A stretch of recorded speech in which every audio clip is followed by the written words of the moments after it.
अभी मेरी मौजूदगी कैमूर जिला के दुर्गावती इलाके में है, जो कि अभी हम शुभम भैया के साथ में है, जो कि अगले दो तीन साल से ये प्रशांत किशोर जी के पदयात्री रह चुके हैं। इनसे मैं बातें करने की कोशिश करता हूँ, क्या कुछ कठिनाई भी हुई है इसके साथ चलने में, क्या कुछ मेहनत का सामना करना पड़ा है।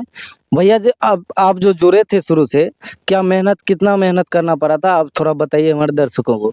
मेहनत मेहनत लगा है। प्रशांत जी भी बहुत ज़्यादा मेहनत की है। हम लोग तो मेहनत किए हैं, हमारे हम लोग से ज़्यादा बहुत ज़्यादा मेहनत प्रशांत जी किए हैं बिहार के लिए। बिहार में प्रशांत जी 2 अक्टूबर 2022 से पदयात्रा स्टार्ट किए थे भितिहरवा आश्रम से। वहाँ से प्रशांत जी पदयात्रा स्टार्ट किए, पूर्वी चंपारण, पश्चिमी चंपारण ये सब चलते हुए पूरा आधा से ज़्यादा बिहार अभी तक पैदल चले। और प्रशांत जी का प्रयास है कि बिहार के जो युवा जो बाहर जा रहे हैं कमाने के लिए, पैदल चल के प्रशांत जी लोगों से मिले, लोगों को जाने, लोगों का समस्या को समझे। उसके बाद प्रशांत जी समझे कि बिहार में ये इतना गरीबी बदहाली क्यों है, तो उनको पता चला कि यहाँ पर शिक्षा का व्यवस्था सही नहीं है। प्रशांत जी का शिक्षा का व्यवस्था सही नहीं है, दूसरा रोजगार का व्यवस्था यहाँ नहीं है। लोग यहाँ के लोग जो पलायन करके सब बाहर जा रहे हैं कमाने के लिए। प्रशांत जी बोलते हैं 1 साल के अंदर पलायन को रोक देंगे। उसके लिए शुरुआत कहाँ से करेगी प्रशांत किशोर, कैसे रोक सकता है पलायन 1 साल के अंदर में।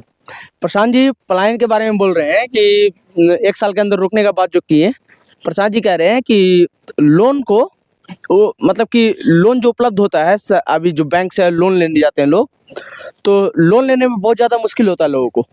प्रशांत जी का कहना है कि प्रशांत जी की जब सरकार आएगी तो लोन बहुत आसान हो जाएगा मिलना, और साथ में स्किल कुछ कुछ सिखा के, जैसे कि फार्मिंग के थ्रू, एग्रो बेस्ड इंडस्ट्री लगा कर, और भी बहुत सारी चीज़ें जैसे मछली पालन करके, या फिर जो भी नॉर्मल जो फार्मिंग से शुरुआत में तो 1 साल के अंदर जो प्लान रोकने का बात कर रहे हैं प्रशांत जी, तो वो तो हो सकता है एमएसएमई, हो सकता है एमएसएमई के थ्रू हो जाए, जो छोटा छोटा उद्योग लगाकर किया जा सकता है। ये प्रयास प्रशांत जी करेंगे और स्किल सिखाकर और छोटा छोटा उद्योग लगाकर किया जा सकता है इस चीज़ को। जो मजदूर लेबर बाहर में कमाने जाते हैं उसके लिए क्या प्लानिंग है। वो बोलते हैं, हर एक वीडियो में बोलते हुए सुना है मैंने, 1 साल के अंदर पलायन को 1 साल के अंदर में पूरी तरह से रोक दी जाएगी। उस पे आप क्या कहना चाहते हैं, कैसे 1 साल में कैसे रोक सकती है पलायन। 1 साल में पलायन रुक सकता है भाई, अगर चाह लिया सरकार तो रुक सकता है। जैसे कि मान के चलो कि जरूरी तो नहीं है कि मतलब यहाँ पर हमारे 13 करोड़ आबादी है, ठीक है। अच्छा। उसमें से मान के चलो कि जितना भी खराब है, बेकार है, 10 लाख ऐसा आदमी हो जो बिजनेस रोजगार करना जान रहा है, या फिर बाहर ही कहीं रोजगार कर रहा है, छोटा मोटा रोजगार कर रहा है, फिर कोई कंपनी फैक्ट्री में काम किया, कोई चीज़ सीखा हुआ है, कोई चीज़ बनाना सीख लिया, कोई चीज़ कुछ करना सीख लिया। वो लोग क्यों नहीं कर पाते हैं? क्योंकि गवर्नमेंट यहाँ पर व्यवस्था नहीं दे पा रही है। जिस दिन गवर्नमेंट हमारी अगर व्यवस्था दे, लोन दे, हर प्रोसेस को आसान कर दे, सर्टिफिकेट ये सब लेना जो भी है, या फिर कुछ भी मतलब कि आपको किस चीज़ का परमिशन लेना जो भी है वो आसान कर दे, तो आराम से हो सकता है।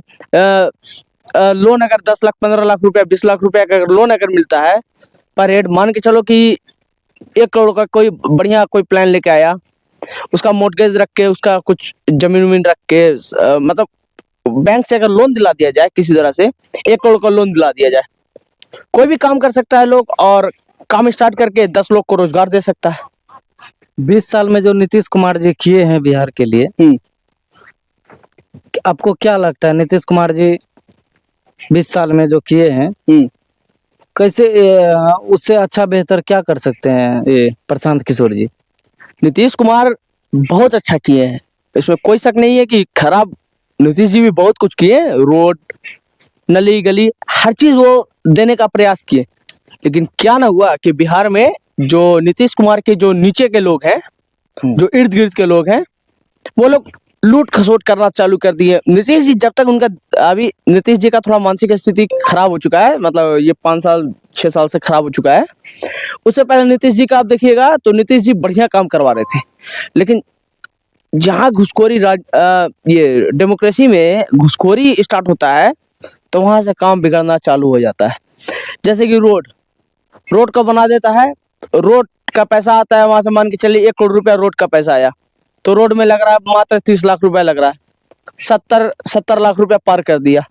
ऊपर से लेके नीचे तक सब खाया, तो रोड का होगा, 5 साल में टूट गया रोड। क्या फिर लगता से है फिर से मांग किया जाता है रोड का, फिर से मांग किया जाता है सरकार से कि भाई अब रोड यहाँ टूट गया हमारे यहाँ, फिर से बनवाइए।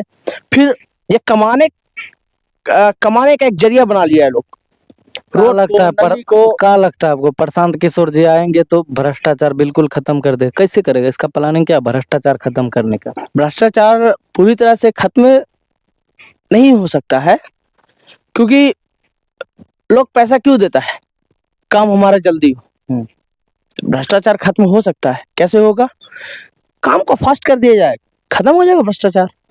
काम, अगर कोई भी काम को, जैसे कि आपका ये क्या बोलते हैं आप, जातीय आवासीय आय जो बन रहा है ब्लॉक में, उसमें पैसा लिया जाए। उसमें पैसा लिया जा रहा है, तो पैसा लिया जा रहा है, तो उसको अगर स्पीड कर दिया जाए, या फिर ऐसा कर दिया जाए कि डिजी लॉकर जो है उसमें आपको हर साल एआई के थ्रू काम हो सकता है कि हर साल आपका वो मतलब कि जनरेट करके डिजी लॉकर में आपको भेज दिया जाए, जहां भी आपको जरूरत है हर साल उसको प्रिंट आउट निकाल के लगाइए उसको। इस तरह से जो वहां पर लग रहा है वो कम जाएगा। दूसरा चीज कि जनता को शिक्षित बनाना होगा, तभी भ्रष्टाचार रुक सकता है। बहुत सारे वीडियो में मैंने ये भी सुना है, अगर मेरी सरकार में जनसुराज की सरकार आती है तो 1 घंटे के अंदर शराबबंदी को हटा दिया जाएगा। इस पर आप क्या कहना चाहते हैं? ठीक है, शराबबंदी हटना ही चाहिए। कहाँ शराब वैसे बंदी ही कहाँ है, पहले ये बताइए ना।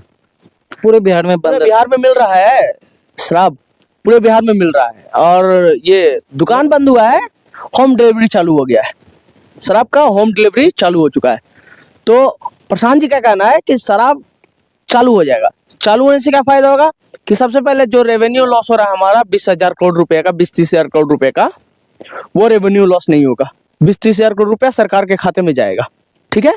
दूसरा चीज कि जो जहरीला शराबबंदी के कारण कहीं से भी लोग शराब लेके पी रहे हैं, जहरीला शराब पी रहे हैं, जिसके वजह से लोगों की मृत्यु हो जा रही है, उसको रोका जा सकता है। दूसरा फायदा। तीसरा फायदा कि शराब अगर चालू होता है तो अब अभी देख रहे होंगे कि हमारे बिहार के जो बड़े बड़े लोग हैं, बड़े बड़े उद्योगपति लोग हैं, वो लोग अपना शादी, अपनी जो घर का शादी है वो बाहर में कर रहे हैं। यूपी हो गया, या फिर दिल्ली हो गया, या फिर आपका यहाँ रांची हो गया, ये सब जगह में जाके कर रहे हैं, क्योंकि वहाँ शराब चालू है। वहाँ पर थोड़ा एंजॉय करने के लिए, मस्ती करने के लिए लोग शराब थोड़ा ड्रिंक व्रिंक करते हैं, और इसके लिए बोलते हैं कि सब बिहार में जब शराब बंद है तो हम अपना शादी जो है वो अनदर राज्य में कर लेते हैं जाकर। और इसके वजह से वहाँ के जो मैरिज हॉल हो गए, या फिर जो विवाह भवन हो गए, और भी कैटर हो गए जो खाना वाना वहाँ खिलाते हैं, वो लोग को रोजा बाहर के लोगों को मिल रहा है। फुल सजाने वाले को, बहुत सारा जो मैनेजमेंट करते हैं, जो शादी का पूरा ओवरऑल मैनेजमेंट जो है, सब बाहर के लोग वो कर रहे हैं। अगर यहाँ पर शराब चालू होगा तो जो हमारा जो शादी जो बाहर हो रहा है वो यहाँ होगा। ठीक है। तो यहाँ बहुत सारे लोग को रोजगार मिलेगा। ठीक है। दूसरा चीज कि टूरिज्म बढ़ेगा। इससे क्या होता है कि लोग घूमने आते हैं तो थोड़ा बहुत ड्रिंक करते हैं, कुछ ड्रिंक बियर वुयर लेके पीते हैं, जो थोड़ा मस्ती करने के लिए। तो लोग घूमने के लिए क्यों निकलता है कि स्ट्रेस फ्री हो, थोड़ा सा लाइफ से, थोड़ा सा अपना काम से दूर हो, थोड़ा सा मतलब मस्ती करें। तो बिहार में टूरिज्म को बढ़ाने के लिए बहुत सारा जगह है। जैसे अभी आप यहाँ कैमूर में है, कैमूर में यहाँ पे कैमूर की पहाड़ी है, बहुत अच्छा यहाँ पर है, पर्वतमाला है, बहुत अच्छा है यहाँ पे। हमारे गया में है, गया में हमारा बोध गया हो गया, बोध गया बहुत अच्छा प्लेस है। वहां पर हो सकता है कि टूरिस्ट को अट्रैक्ट, टूरिस्ट आता है तो क्यों आता है? पैसा खर्च करने के लिए आता है। बोलो आप ही जाइएगा बाहर तो भाई आपका जितना बजट रहेगा उतना चाहिएगा, आप खर्च करें। आप एक बात बताइए, बिहार में रोजगार है या नहीं? बिहार में रोजगार नहीं है, तभी तो लोग बाहर जा रहे हैं। नीतीश कुमार जी तो रास्ते पे पूरा पोस्टर चिपका दिए हैं, अब की बार फिर से एनडीए की सरकार। हाँ ठीक है, हर घर रोजगार, हर घर रोजगार, महिलाओं का मिल रहा है सम्मान। भाई 20 साल पहले अगर कर देते तो ये चीज करना ही नहीं पड़ता ना। 20 साल से सरकार में आप हैं और आप उद्योग के लिए कुछ ये नहीं। अभी भी हमारे यहाँ के लोग अप्रोक्स बोला जाए तो 1 करोड़ आदमी लोग बाहर कमा रहे हैं, युवा ना। उन लोग का पढ़ाई से दिया, अपना रोजगार दिए, सही धरातल पे आप काम नहीं किए, और फिर से आप वोट मांगने आए हैं। ये गलत चीज है भाई। आप और आपका अब दिमाग तो सही नहीं रहा, तो फिर काहे आप वोट मांग रहे हैं? आप छोड़ दीजिए, अब दूसरों को ही मौका दीजिए। अब सचिन तेंदुलकर, क्रिकेट क्रिकेट का एग्जांपल लेते हैं, सचिन तेंदुलकर, लोग धोनी को मौका नहीं मिलता, विराट कोहली को मौका नहीं मिलता, तो सचिन तेंदुलकर से बेहतर ये लोग भी खेल सकता है, कैसे पता चलता? तो ऐसे ही नीतीश जी को भी थोड़ा सा मौका देना चाहिए, दूसरे को गद्दी से हटे, दूसरे को मौका दें। आपके नजर में तेजस्वी यादव कैसे हैं? तेजस्वी यादव बातें कैसे करते हैं? बातें क्या करते हैं, खराब करते हैं और क्या करते हैं। अच्छा, लोग तो बोल रहे हैं क्या बिहार मांगे फिर से। बिहार मांगे कुछ नहीं, उनका पोस्टर में खाली दिख रहा है। अच्छा, कौन बिहार मांग रहा है? तेजस्वी सरकार। हट, पोस्टर में जगह जगह लगा होता है बिहार मांगे फिर से तेजस्वी सरकार। अरे तेजस्वी सरकार, तेजस्वी जी देखिए, हम मानते हैं, बात कैसे बात छोड़ो ना, बात क्या, बात तो बेकार करता है, बात तो बेकार करता है।